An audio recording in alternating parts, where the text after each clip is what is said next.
queria trazer um dos exemplos de uma forma que a gente tem de discutir os casos, que tem dentro da nossa proposta de discussão de casos. Nesse caso específico, a gente já tinha separado, mas eu vou aproveitar o ensejo das perguntas que surgiram, se iam ser abordados esse tema ou não, que é um tema muito pungente, que é o sono na criança com transtorno do espectro autista. Sabemos que as anormalidades durante o desenvolvimento cerebral das crianças com autismo, elas vão muito além daquele cérebro social, daquele conceito do cérebro social que a gente tem na criança com autismo. E abrangem muito mais, abrangem o processamento sensorial, que vai influenciar muito no sono, e o controle da atenção. Atualmente a gente já tem algumas evidências na literatura que mostra que existem talvez umas questões mais funcionais, umas questões mais fisiológicas dentro do cérebro, do desenvolvimento inicial do cérebro das crianças com TEA. E não, a gente sempre fica se questionando, será que é um único mecanismo? São vários mecanismos? E se sim, o quanto eles contam na hora que a gente precisa considerá-los como parte do processo fisiopatológico da insônia nas crianças com autismo? E é claro, não existe apenas uma, mas várias hipóteses seguindo, mas uma delas é que a gente tenha também alterações no desenvolvimento circadiano. É uma hipótese que está ganhando muita força, porque a gente tem biomarcadores e porque tem formas de intervenção farmacológica diretamente nesse ritmo. Então, eu queria mostrar para vocês que, embora esse corpo de evidências esteja crescendo muito, a gente não pode tirar o olho da transdisciplinaridade. Vamos falar desse caso que a gente tinha separado. Então, esse caso é de uma criança de 14 anos que apareceu no meu consultório. É uma criança com TEA, nível 2 de suporte, ou seja, ela precisava de um auxílio importante. Uma criança com ótimo acesso a terapias, era uma família bastante abastada e que não tinha uma etiologia definida, embora já tinha feito testes genéticos, exames de imagem, exames funcionais e continuava sem etiologia definida. Bom, eles chegaram para mim encaminhados de um colega psiquiatra porque ele não conseguia iniciar o sono. Chegaram com uma história de que passava 2, às vezes até 3 dias sem dormir, o que obviamente aumentava o grau de irritação. E como eu falei para vocês, é uma criança com ótimo acesso a terapias. Ele tinha uma terapeuta de TCC que já o acompanhava há muitos anos e durante esse acompanhamento fez muitas medidas comportamentais e assim uma sequência de comportamentos, de exposição à luz, que seria uma influência circadiana, a gente vai falar já já. E nada disso parecia resolver a situação. É uma criança que já tinha usado todas as classes de medicamento com ação sedativa barra hipnótica que a gente tem disponíveis no Brasil e no exterior.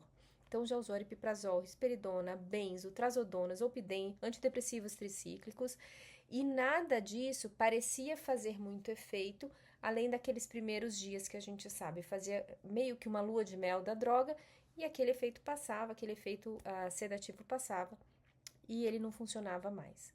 Vamos tentar entender melhor esse caso? Vamos tentar caminhar um pouquinho mais nessa história? E para isso eu queria trazer para vocês uma pincelada do que estaria na nossa aula de fisiologia. Então, dentro da fisiologia do sono, a gente sabe que a gente tem uma tríade que precisa estar equilibrada.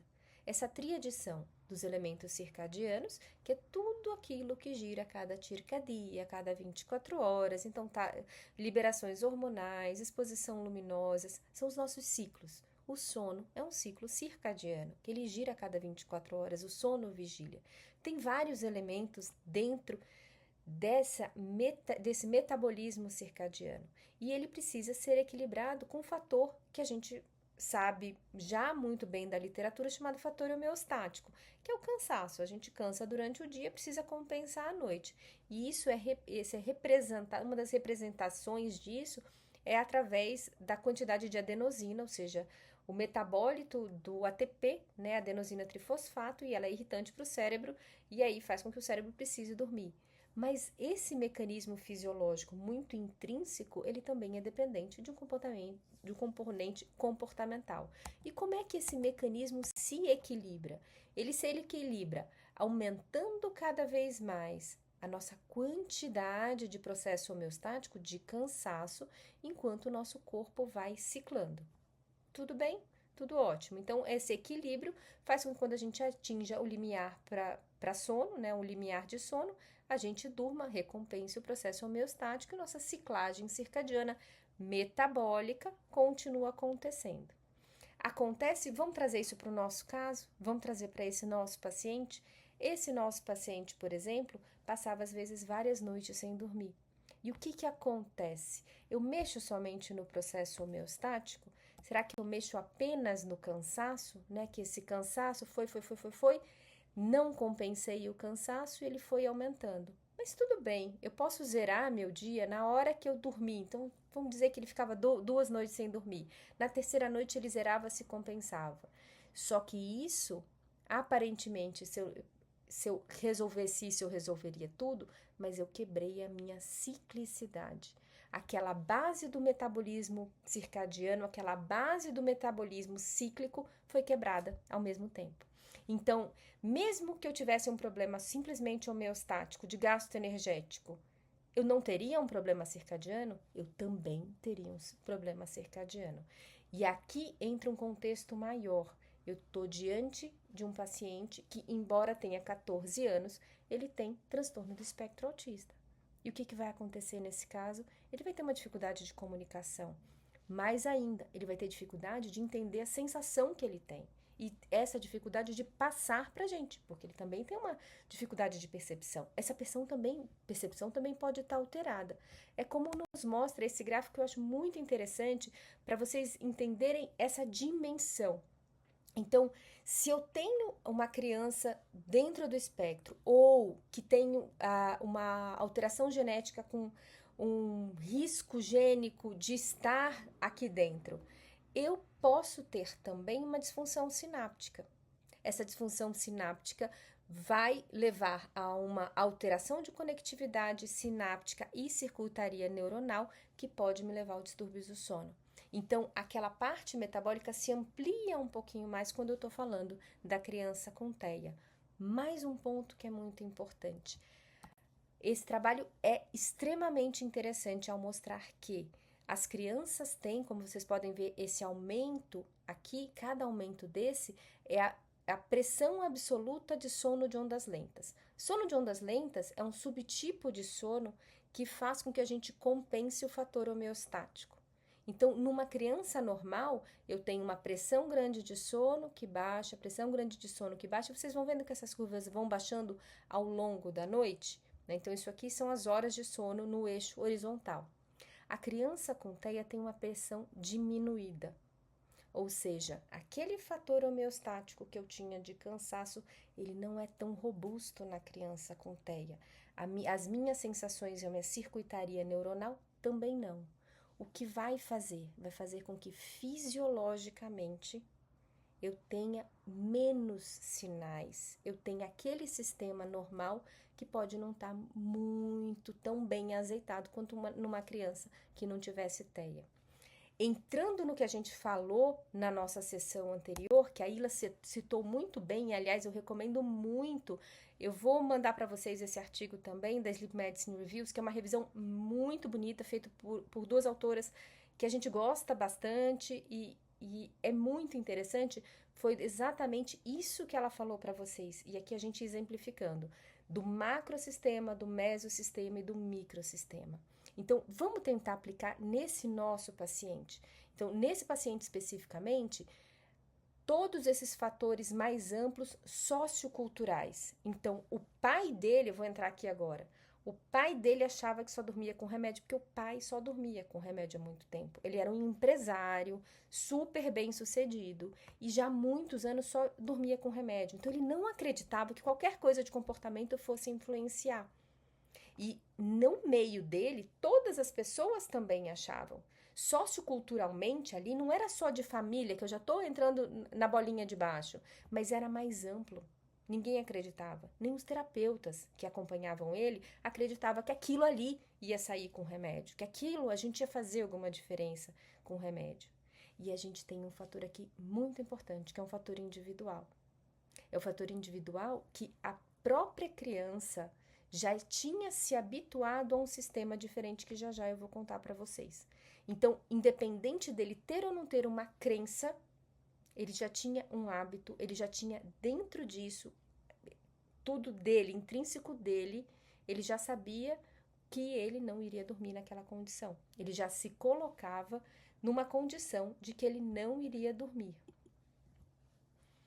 E aqui, reforçando mais esse microsistema individual, a gente tem que entender o perfil genético, raça, etnicidade, idade, as questões médicas e de neurocomportamento e desenvolvimento, mas de neurodesenvolvimento, não aquele balaio de gato neurodesenvolvimento. O que há especificamente no paciente. Nesse meu paciente, ele tinha independência para algumas atividades, vocês viram, ele já era adolescente, ele tem 14 anos de idade, mas ele tinha total dependência para outras, como por exemplo adormecer. Mas ele conseguia ir ao banheiro sozinho.